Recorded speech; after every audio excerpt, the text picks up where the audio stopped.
রূপা তার বাবা মায়ের সঙ্গে বাড়িতে ফিরে যায়।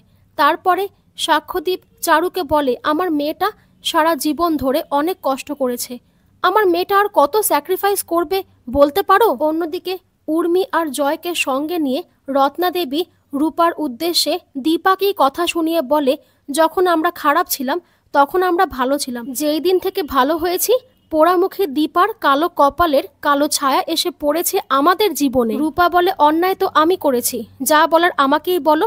তখন সূর্য রত্না দেবীকে বলে, আপনার এই রূপটা দেখতে পারবো সেটা আমরা সত্যিই ভাবিনি, নিজেকে সামলে নিন, তা না হলে। জয় বলে, তাহলে কি করবি, আমাদেরকে বাড়ি থেকে বের করে দিবি? উর্মি বলে, আমার মা তোর খায় না পড়ে যে তোদের কথা শুনবে? অনুজা বলে, রূপা যে অন্যায়টা করেছে সেটা স্বীকার করে নিলেই তো হয়।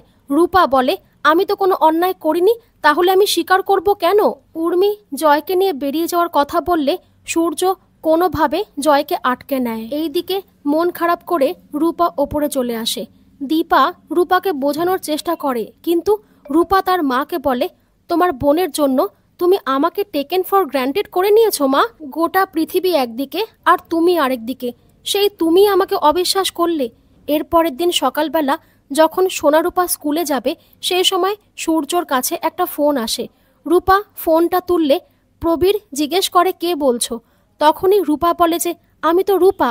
প্রবীর বলে, তোমার দিদিভাইকে ফিরে যাওয়ার জন্য কতবার বলেছি, কিন্তু সে কখনোই ফিরতে চায়নি, তবে এইবার আমরা ফিরবো, আর সামনেই তোমার বাবা মায়ের অ্যানিভার্সারি। দীপা সূর্য বেরিয়ে যাওয়ার পরে রূপা, অনুজা, প্রতীক, জয় সবাইকে দাদুভাই আর দিদিভাইয়ের ফিরে আসার কথাটা বলে।